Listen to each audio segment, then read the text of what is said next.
Olá você que me acompanha aqui no canal no YouTube. Hoje nós teremos mais uma videoaula de química para falarmos sobre gases. Lei dos gases. Logo após a vinheta nós vamos desvendar um pouco sobre esse assunto, ok? Muito obrigado pela companhia de vocês aqui nessa plataforma e vamos lá.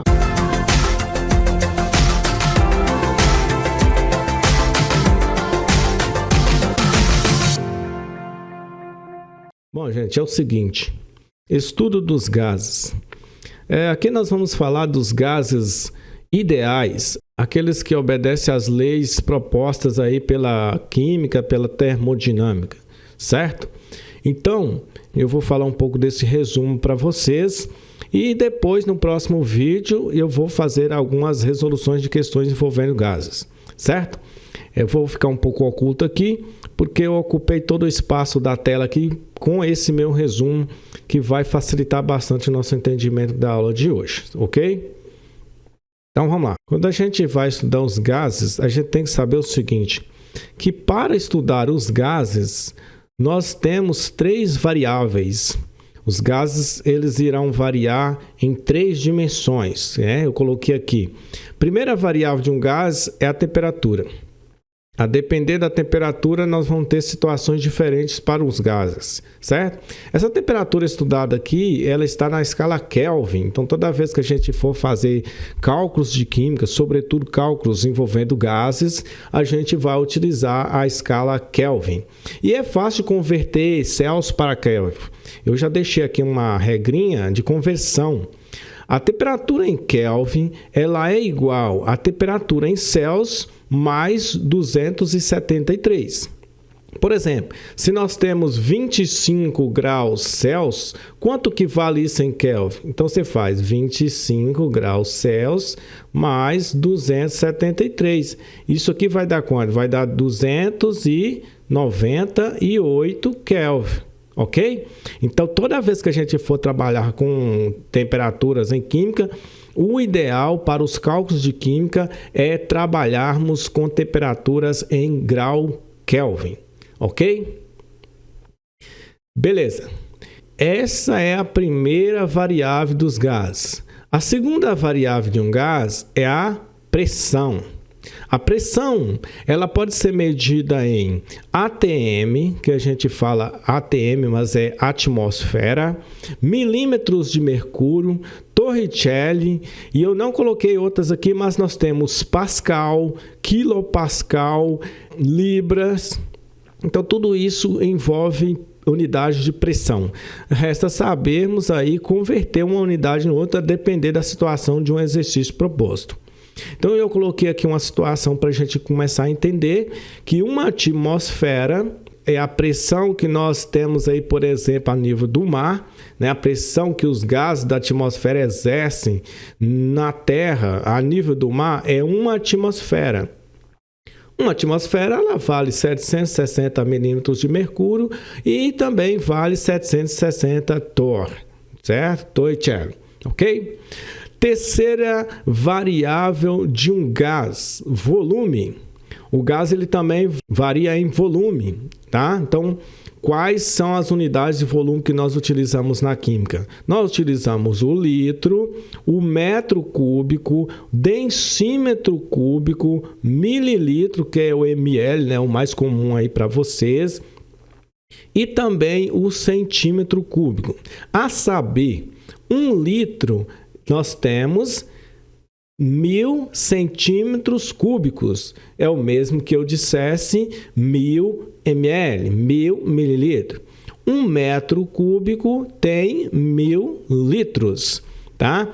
1 ml é igual a 1 centímetro cúbico e 1 litro é igual a 1 decímetro cúbico.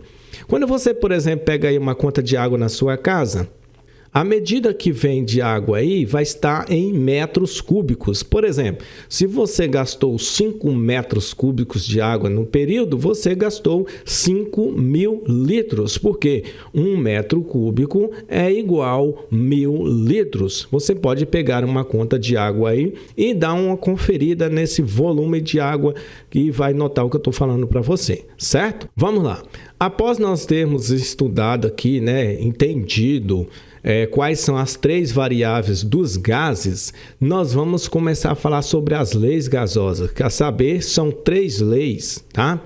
Qual que foi a primeira lei? A primeira lei para os gases é a lei chamada Lei de Boyle-Mariotte. Essa lei vai dizer o seguinte, que mantendo a temperatura, nós vamos ter para um gás ideal a pressão vezes o volume, que vai ser igual a uma pressão 2 vezes um volume 2. Tá? Neste caso, como a temperatura ela é constante, ou seja, ela não muda, então nós temos aqui uma situação isotérmica, ou seja, a temperatura permaneceu constante, certo? A segunda lei, tá? Também conhecida como primeira lei de Charles e Gay-Lussac, é onde nós temos a pressão constante. Daí, essa situação é chamada reação isobárica. Por que isobárica? Porque nós temos a pressão constante. Toda vez que você lê o prefixo iso, você entenderá aí que significa igual. Então, quando eu falo isobárica, eu estou falando que a pressão ela é constante, tá? Iso vem de igualdade e bárica de pressão.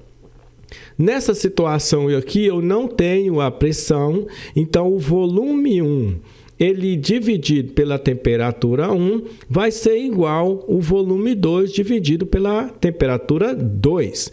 Isso é proposto pela primeira lei de Charles e Gay-Lussac. E a terceira e última lei para os gases é chamada lei de Charles e Gay-Lussac, que é a de volume constante, certo? Conhecida como a segunda lei proposta por esses 2 químicos, Charles e Gay-Lussac. Então, nessa terceira lei, o nosso volume que é constante, então por isso que ela é chamada isovolumétrica. E aí nós temos essa formulazinha para a lei onde o volume é constante, que a pressão 1 dividido pela temperatura 1 é igual à pressão 2 dividido pela temperatura 2, ok? E resumindo todas essas leis, galera, tanto a primeira de Boyle, a segunda e a terceira lei de Charles, nós teremos a chamada lei geral. Qual seria essa lei geral dos gases? Lei geral dos gases vai dizer o seguinte: a pressão de um gás no primeiro instante, multiplicado pelo seu volume, dividido pela sua temperatura, vai ser igual a pressão 2 vezes o volume 2, dividido pela temperatura 2. Então, aqui eu tenho a junção dessas fórmulas que nós vimos separadamente aqui em cima. Quando é que você vai usar cada uma? Tá? Se o exercício falou para você que a temperatura foi constante, que a temperatura não variou, então você vai usar a lei de Boyle, que é P1V1, que é igual a P2V2. Agora, se o exercício disser para você que a pressão ela não variou, então você vai usar a segunda lei, que é V1 dividido por T1 é igual a V2 dividido por T2.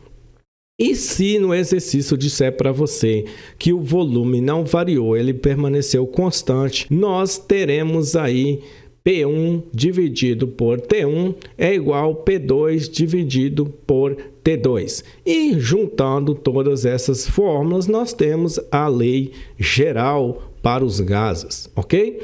Galera, é o seguinte, todas essas leis que nós mencionamos até aqui, nós estamos considerando uma massa fixa de gás. Nós não estamos considerando que essa massa variou. Agora, se a massa do gás ela variar, aí nós vamos ter que trabalhar naquela atividade com a chamada equação de Clapeyron.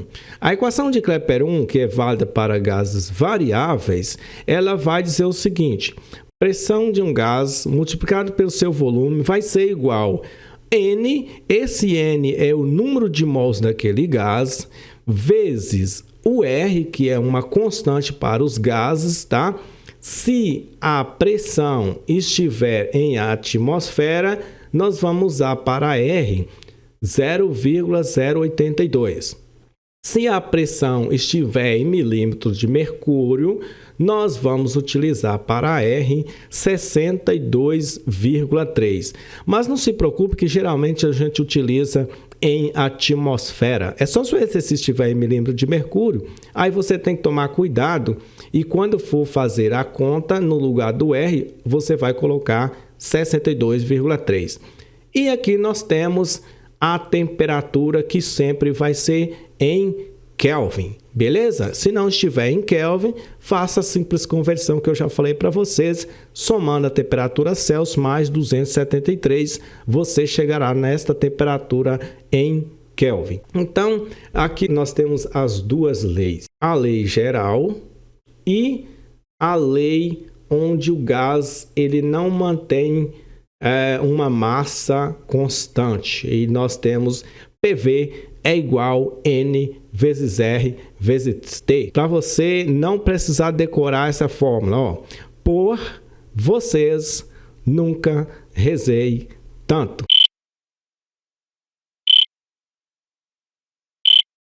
E para a lei geral dos gases, onde a massa é fixa, nós vamos também fazer uma brincadeira para não precisar de você ficar decorando essa fórmula. Então, qual seria a brincadeira? Nós vamos considerar aqui, ó. P20 é igual P/T.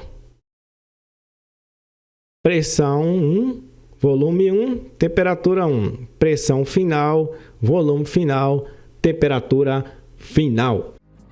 Bom, galera, nós acabamos de ver um resumo bem rápido sobre gases, tá? Nós estudamos aí as 3 leis dos gases, o gás ideal, né? Aquele gás que obedece todas as leis da termodinâmica, e nós vimos também a lei geral para os gases e a lei de Clapeyron, né? A formulazinha aí, lei de Clapeyron, beleza? Esse vídeo vai ficando por aqui. O intuito aqui era só explicar o resumo, deixando um vídeo mais curto para vocês entender um pouquinho sobre essas leis, certo? No próximo vídeo nós já vamos responder atividades relacionadas com os gases. Até lá então, aguardo vocês.